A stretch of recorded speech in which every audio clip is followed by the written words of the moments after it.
السلام علیکم دوستو، آج ہم جانیں گے کہ اہل حدیث فرقہ ہے یا یہ فرقہ ہے تو یہ کب بنا ہے۔ آئیے چلیے ویڈیو کو شروع کرتے ہیں۔ اہل حدیث فرقہ کب بنا، یہ میری طرف سے سوال وہ لوگ بھی کرتے ہیں۔ جواب یہ ہے، سوال اہل حدیث فرقہ کب بنا، جواب فرقہ تب بنتا ہے جب اپنی اصل سے جدا ہو۔ اہل الحدیث تو اپنی اصل سے کبھی جدا ہی نہیں ہوئے، جب سے حدیث ہے تب سے وہ۔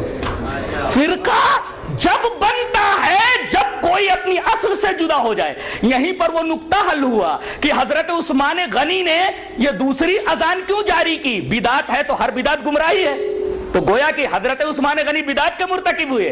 بدعت نہیں ہے، اذان کا مقصد تھا لوگوں کو نماز کے لیے بلانا۔ آبادی زیادہ ہو گئی، کثر الناس، یہ علت ہے، کثرت تعداد علت ہے۔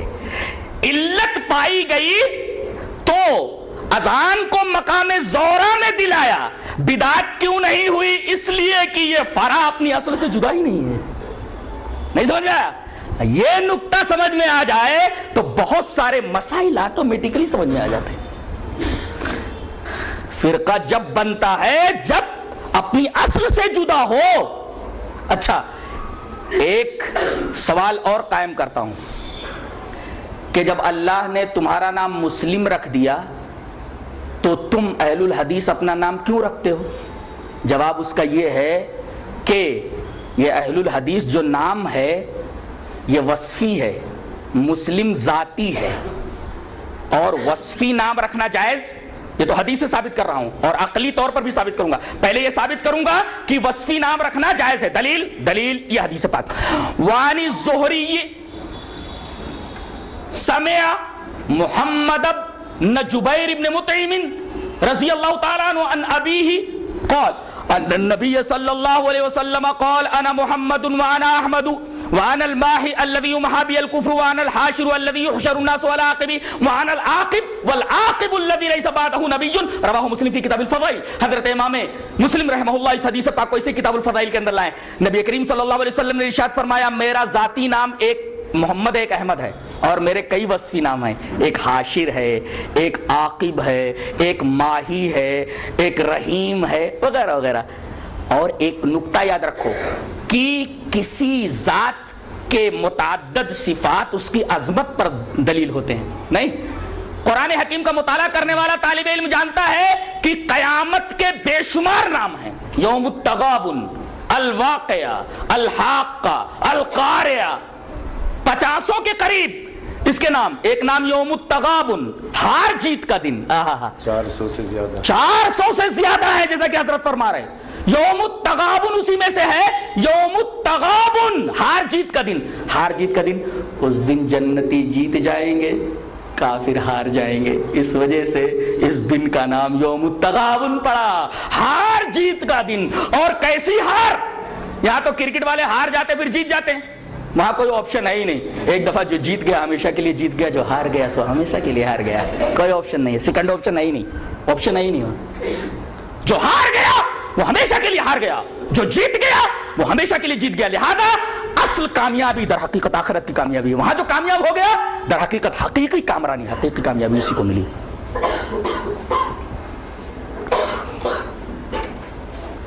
تو کسی چیز کے متعدد نام، متعدد اسما، اس کی متعدد صفات اس چیز کی، اس ذات کی عظمت کی دلیل ہوتے ہیں۔ جیسے قیامت ایک امر عظیم ہے، اسی وجہ سے 400 سے زیادہ اس کے نام ہیں۔ اور امام قرطبی رحمۃ اللہ علیہ نے یہ بات لکھی ہے کہ کسی چیز کے متعدد نام اور کسی چیز کی متعدد صفات اس کی عظمت شان کے اوپر دلیل ہوتی ہے۔ عربوں کے ہاں، اہل عرب کے ہاں تلوار کی بڑی عظمت تھی، بڑی اہمیت تھی، لہذا انہوں نے صرف تلوار کے لیے 500 الفاظ جمع کیے۔ 500 ورڈ ہے تلوار کے لیے۔ تلوار کے لیے کتنے ورڈ ہیں؟ 500 الفاظ ہیں صرف تلوار کے لیے۔ اتنی رچ لینگویج ہے یہ عربی، تلوار کے لیے صرف 500 ورڈ ہیں، 500 الفاظ ہیں، اتنی رچ لینگویج ہے۔ گویا کہ تلوار ان کے لیے بہت اہم تھی، لہذا اس کے نام بہت زیادہ۔ اسی وجہ سے اہل الحدیث کبھی اپنے آپ کو اہل الحدیث کہتے ہیں، کبھی اصحاب الحدیث کہتے ہیں، اور کبھی سلفی کہتے ہیں، اور کبھی محمدی کہتے ہیں. یہ بہت سارے نام متعدد صفات در حقیقت اہل الحدیث کی ذات مسلم کے عظمت کے اوپر دلیل ہے. اس وجہ سے انہوں نے کئی نام رکھ لیے. اچھا، مسلم نام اللہ نے رکھ دیا تو آپ نے وصفی نام کیوں رکھا؟ اس لیے کہ حدیث سے ثابت ہے وصفی نام رکھنا، جیسا کہ نبی کریم صلی اللہ علیہ وسلم کے ذاتی نام بتائے گئے اور اس کے بعد آپ نے اپنے وصفی نام بتائے، تو وصفی نام رکھنا جائز ہوا. اب منطقی دلیل یہ کہ اگر ذاتی نام کوئی ہے اور اگر وصفی نام رکھا جائے تو یہ جو وصفی نام ہے یہ ذاتی نام کا معرف ہو، مقسم نہ ہو. لفظ یاد رکھا جائے، ذاتی نام کا معرف ہو، مقسم نہ ہو، تعریف کرنے والا ہو، وضاحت کرنے والا ہو اور اس کی وضاحت کرنے والا ہو، تقسیم کرنے والا نہ ہو. اب بتائیے، اسلام از اکول ٹو اہل الحدیث، درست ہے کہ نہیں؟ اس لیے کہ اسلام نام ہے قرآن و حدیث کا، قرآن و حدیث سے جو کچھ باہر ہے وہ اسلام ہے ہی نہیں، لہذا اسلام از اکول ٹو اہل الحدیث. اور اسلام از اکول ٹو اہل الحدیث اور مسلم از اکول ٹو اہل الحدیث، تو اہل الحدیث جو نام ہے ذاتی نام کا معرف ہے، ممیز ہے، مقسم نہیں ہے. اگر حنفی اور شافعی رکھ دیا جائے تو یہ مقسم ہے، لہذا اہل الحدیث رکھنا درست ہے اور کسی شخصیت کی طرف انتساب کر کے نام رکھنا درست نہیں، اس لیے کہ وہ مقسم ہے، تقسیم کرنے والا ہے، معرف اور ممیز نہیں ہے. کیا یہ نام صحابہ کرام رضوان اللہ تعالی علیہم اجمعین کے زمانے میں بھی تھا؟ جی ہاں تھا. دلیل یہ اثر وعن الشعبی قال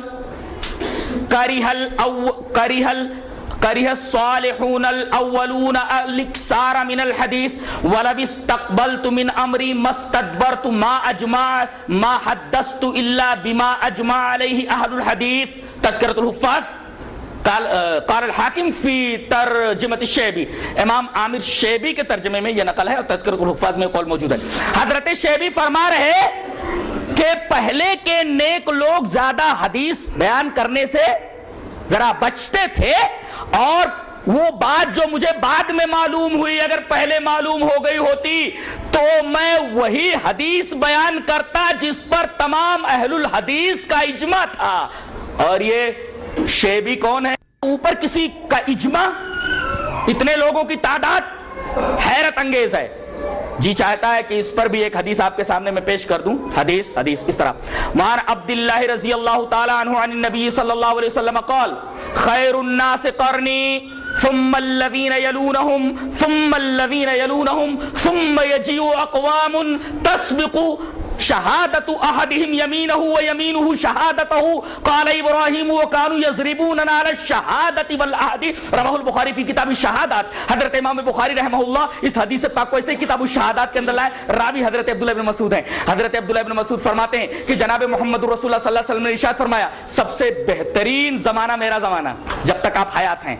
اب آپ کے زمانے کے بعد کون سا زمانہ بچتا ہے؟ صحابہ کرام کا. اور صحابہ کرام کا زمانہ، اس کے بعد تابعین کا زمانہ. یہ تین زمانے ہیں. خیر الناس قرنی، یہ میرا زمانہ.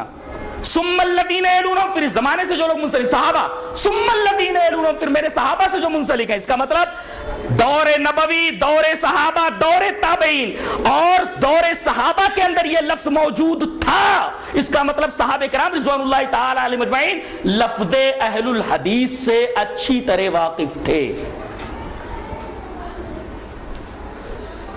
اب آخری بات رہ گئی، کیا یہ نام رکھنا ضروری ہے؟ جی ہاں ضروری ہے. ضروری ہے. کیوں؟ دلیل اس کی یہ ہے کہ نبی کریم صلی اللہ علیہ وسلم کے زمانے میں کیا یہ ہوتا تھا کہ یہ حدیث صحیح ہے یا حدیث ضعیف ہے؟ رسول اللہ صلی اللہ علیہ وسلم کوئی بات کہہ رہے، کوئی حدیث بیان کر رہے تو اس کا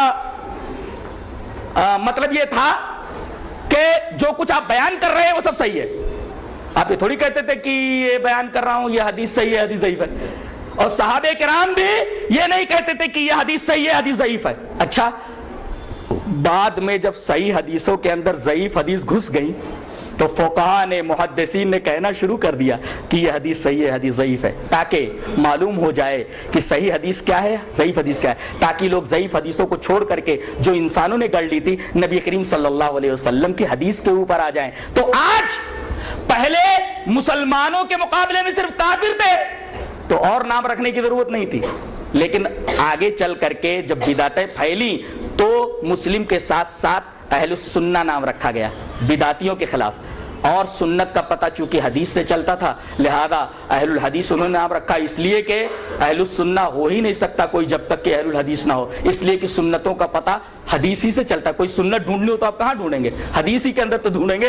اس کا مطلب اگر کسی نے کہہ دیا اہل الحدیث تو اہل القرآن بھی ہو گیا، اہل السنہ بھی ہو گیا، محمدی بھی ہو گیا، سلفی بھی ہو گیا، سب کچھ ہو گیا۔ یہ لفظ اہل الحدیث بہت جامع ہے، یہ در حقیقت ممیز ہے دیگر تمام ان فرقوں کے مقابلے میں جو اپنی خواہشات اور اپنی اہوا، اپنے آرا، اپنے خیالات فاسدہ اور اپنی افکار کاسدہ کے اوپر قائم ہیں۔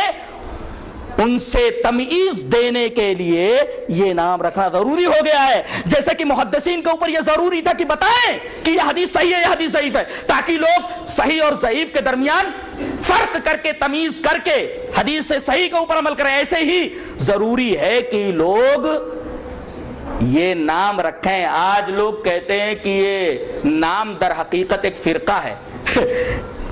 بہت غور سے سنو، لے کر جاؤ، آج یہاں سے لے کر کیا جاؤ گے؟ یہ آخری بات۔ ایک صاحب نے کہا کہ 4 ہی تو فرقے ہیں، یہ 5واں کہاں سے آیا؟ میں نے کہا کہ 4 فرقے کون سے؟ بولے کہ ایک سمندر ہے۔ بولے ہاں سمندر ہے، اس سے 4 نہریں نکلی تو پانی تو وہی ہے، پانی تو وہی ہے۔ ایک سمندر ہے، 4 نہریں نکلی، امام ابو حنیفہ رحمۃ اللہ علیہ کی نہر، امام شافعی کی نہر، امام مالک کی نہر، امام احمد، 4 نہریں نکلی، یہ 5واں کہاں سے آیا؟ میں نے کہا 5واں وہی سمندر ہے۔